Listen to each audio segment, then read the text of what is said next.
안녕하십니까. 에파코팜 체험농장TV 박덕섭 박사입니다. 오늘 영상은 2급 치유농업사 시험 길라잡이 제14강으로서 농촌진흥청에서 2020년 12월에 발행한 2급 치유농업사 양성규제 중 각 단원별로 되어 있는 정리하기 부분 중 파트 1에 해당되는 내용입니다. 본래 2급 치유농업사 양성규제는 총 3파트로 나누어져 있는데 이들을 제1부, 제2부, 제3부로 나누어서 방송을 진행하고자 하오니 많은 성원 보내주시면 저에게 큰 힘이 되겠습니다. 2급 치유농업사 시험 길라잡이 제14강 2급 치유농업사 양성규제 정리하기 제1부 파트 1 치유농업과 치유농업 서비스 2에 치유농업사 양성규제 정리하기 제1부에 해당되는 내용입니다. 첫 번째, 치유농업의 개념.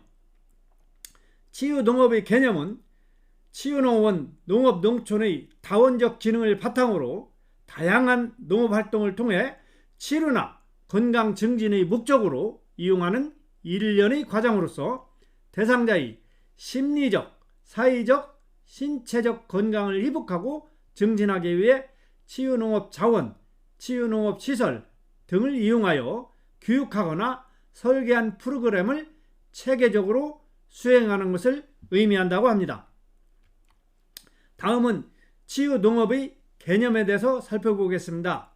치유농업의 개념은 농업, 농촌의 다원적 기능을 말할 수가 있는데 농업, 농촌의 다원적 기능은 크게 환경보전 기능, 식량 안보, 전통문화 보전 및 지역사회 유지 기능, 그리고 치유 기능, 이렇게 네 가지 기능으로 나눌 수가 있습니다. 그럼 우선 첫 번째 환경보전 기능. 환경보전 기능에는 홍수조절, 수자원 함양, 수질 및 대기 정화, 토양유실 방지, 생태계 유지 등이 포함됩니다. 다음 식량 안보. 식량 안보 기능으로는 식량 공급, 식량 안전성, 식량 활용 등이 있다고 합니다. 다음 전통문화 보전 및 지역사회 유지 기능으로는 정서 함양, 전통문화 보존, 지역사회 유지, 자연 경관 제공 등이 있다고 합니다. 마지막으로 치유 기능입니다.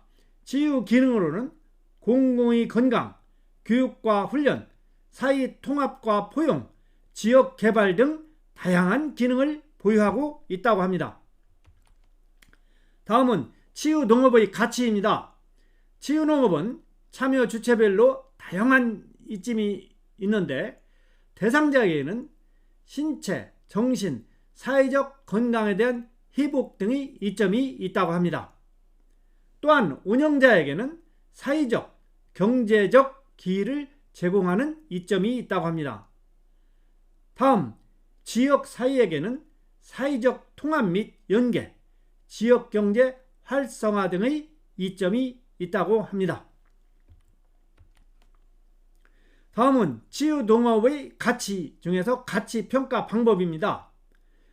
치유농업의 가치평가 방법으로는 사회적, 경제적 가치를 평가하는 방법으로는 직접법, 직접법에는 조건부 가치 측정법, 다음 간접법, 간접법으로는 대체법, 컨조인트 분석법, 특성 가성법, 여행 비용법 등 다양한 방법이 있다고 합니다. 다음에는 형성평가입니다. 다음에서 설명하는 농업, 농촌의 기능으로 적절한 것은 괄호석의 기능은 농업, 농촌의 다원적 기능을 바탕으로 공공의 건강, 교육과 훈련, 사회 통합과 포용, 지역 개발의 이익 창출 기능 등을 제시하고 있다고 합니다. 이 괄호석에 들어갈 내용은 치유농업이 되겠습니다. 다음은 치유농업 관련 법률에 대해서 말씀드리겠습니다.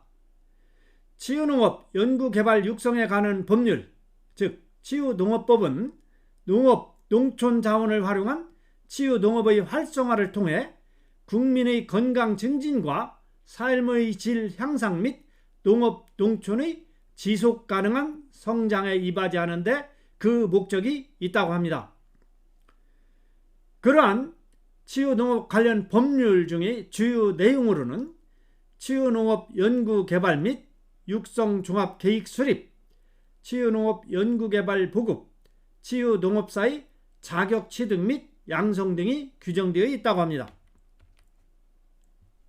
또한 치유농업법 이외에 치유농업과 관련된 법으로는 농지법, 농어촌 정비법과 같은 농업 관련법, 화재 예방, 소방시설 설치 유지 및 안전관리에 관한 법률과 같은 시설 안전관련법, 장애인, 노인, 임산부 등의 편의 증진 보장에 관한 법률, 장애인 고용촉진법 및 직업재활법 같은 장애인 관련법, 지자체에서 치유농업 육성 및 지원을 위한 자치법규 등이 있다고 합니다. 다음 치유농업 관련 정책에 대해서 살펴보겠습니다. 치유농업은 농촌 융복합 산업 확대, 각종 사회적 비용 증가 등에 대한 대책과 삶의 질 향상, 산업과 고용 등의 창출을 배경으로 관련 정책 및 사업이 추진되고 있다고 합니다.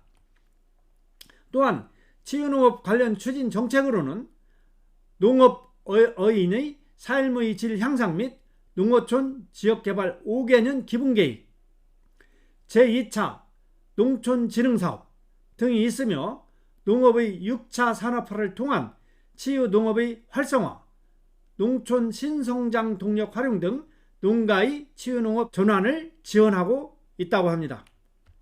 다음은 형성평가에 대해서 살펴보겠습니다. 다음에서 설명하는 사회적 비용 증가 문제는 2013년 국민건강영양조사 자료에 따르면 체질량지수, 즉 BMI죠.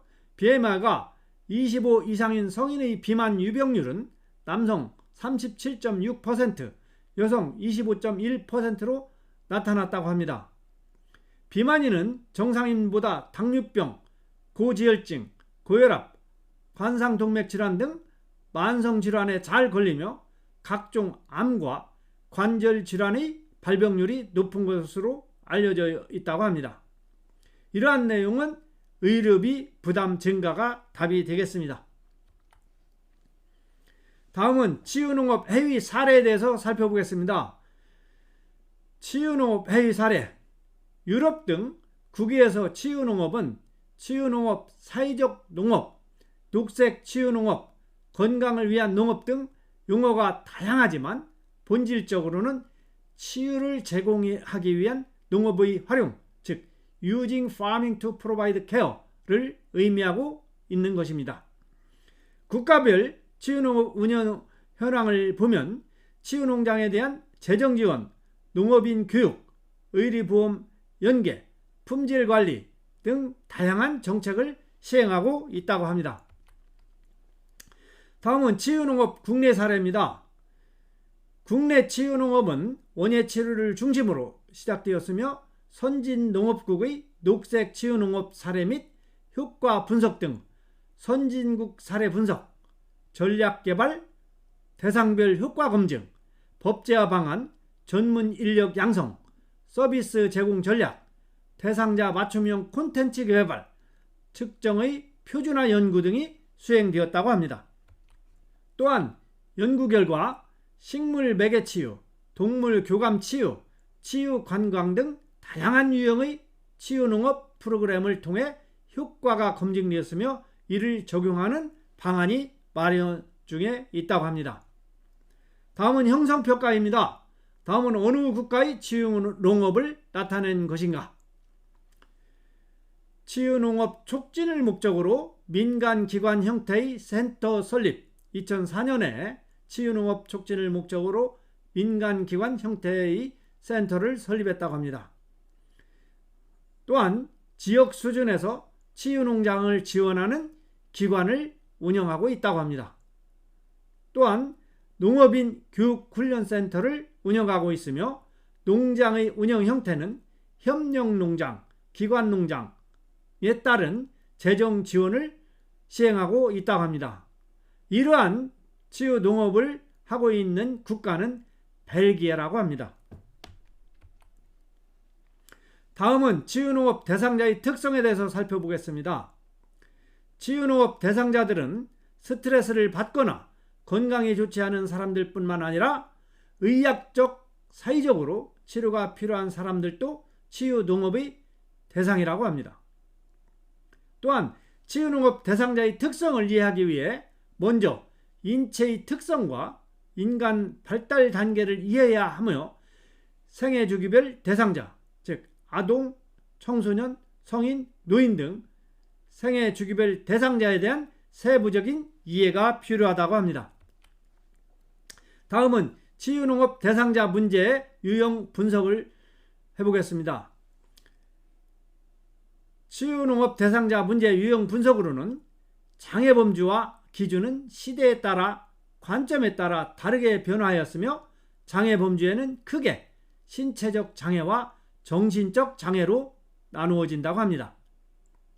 장애 이후의 치유농업 대상자로는 위기 청소년, 법무 보호 대상, 취약계층, 다문화 가정 등이 있으며 이들은 다양한 사회적 문제로 인한 어려움을 겪고 있다고 합니다.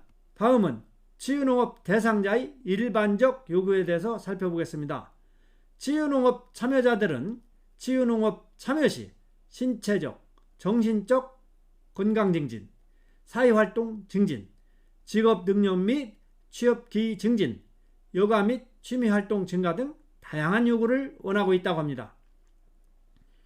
다양한 연구에서 치유농업의 효과가 검증되고 있으며 이는 치유농업 대상자뿐만 아니라 관련 사업체 및 기관, 지역사회 및 국가에도 다양한 이점이 있는 것으로 나타나고 있다고 합니다.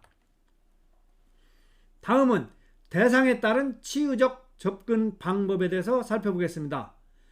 치유농업 대상자는 다양한 심리적, 정신적 문제를 안고 있으며 이러한 문제를 해결하기 위해 치유농업사는 심리치료적 접근 방법을 이해하고 있어야 한다고 합니다. 심리치료 이론에는 정신분석 이론, 심리사회적 발달 이론, 행동주의적 이론, 인간중심 이론, 인지행동 등이 있다고 합니다. 치료 방법에는 집단상담, 가족상담, 위기상담 등이 있으며 상담별 치료 대상과 치료 방법의 차이가 있기 때문에 대상자의 특성에 따라 다양하게 적용이 가능하다고 합니다. 형성평가입니다. 청소년 문제 행동의 심리적 영역에 맞지 않는 것은 불안, 첫 번째 불안, 두 번째 우울, 세 번째 가출, 네 번째 자기 비하인데 이 답은 가출입니다. 청소년 문제 행동 심리적 영역은 불안, 우울, 섭식장애, 정신분열, 자살, 자기 비하, 성격 고민, 대인기피, 정신장애라고 합니다. 가정 부적응 영역은 형제 간의 갈등, 부모와의 갈등, 가출, 결손가정, 과잉보호, 지나친 무관심이라고 합니다. 그래서 답은 가출이 되겠습니다. 다음은 심리적 검사 및 측정입니다. 심리검사는 개인의 지능, 성격, 능력, 적성, 태도, 가치관 등의 심리적 속성을 파악하고 다양한 도구를 활용해서 체계적, 수량적으로 측정, 평가하는 일련의 과정이라고 합니다. 심리검사의 목적은 개인의 행동 예측, 분류 및 진단, 문제 탐색, 조사 및 연구를 통해 자기 이해의 증진, 문제 해결에 도움을 주는 데 있다고 합니다. 심리검사는 다양한 분류가 가능한데 일반적으로 검사의 문항 구성 양식, 검사의 제작 방법, 측정하고자 하는 구성 개념에 따라 구분된다고 합니다. 다음은 생리검사입니다. 생리적 기능의 변화는 인체의 질병을 평가하는 지표가 될 수 있으며 치유농업을 통해 희복을 검증하는 지표로 활용할 수가 있다고 합니다. 치유농업 현장에서 활용할 수 있는 생리검사 방법으로는 체온 측정, 혈압 측정, 심박수와 맥박수 측정, 호흡수 측정, 체질량 지수 측정 등이 있다고 합니다. 다음은 형성평가입니다. 다음 심리검사 중 능력검사로 적절하지 않은 것은 1번 지능검사, 2번 MBTI 검사, 3번 적성검사, 4번 성취검사. 답은 2번 MBTI 검사입니다. MBTI라는 것은 The Myers-Briggs Type Indicator라는 것으로 칼 구스타프 융의 심리학적 유형 이론에 근거한 것으로 현재 널리 쓰이고 있는 성격 유형 검사의 하나라고 합니다. 이러한 MBTI는 이사벨 브리그스 메이어스와 그의 어머니 카다린 쿡 브리그스에 의해 개발된 것으로서 중학교 3학년 이상의 학력을 가진 일반인을 대상으로 한다는 것입니다. MBTI 검사는 전형적인 수행 경향을 알아보기 위한 성형 검사로 능력 검사에는 해당하지 않는다고 합니다. 지금까지 2급 치유농업사 시험 길라잡이 제14강으로서 파트 1 치유농업과 치유농업 서비스 2에 챕터 1 치유농업 개론, 챕터 2 치유농업 서비스의 대상자 진단 중에서 정리하기 부분에 대해서 시청자 여러분들과 함께 살펴보았습니다. 오늘 한 내용은 2급 치유농업사 양성교재 정리하기 제1부에 해당하겠습니다. 오늘도 저희 에파코팜 체험농장TV를 사랑해 주신 시청자 여러분 대단히 고맙습니다. 아울러 저희 채널을 구독해 주시고 좋아요 엄지척 꾹 눌러주시면 더더욱 좋은 내용으로 보답해 드리겠습니다. 감사합니다.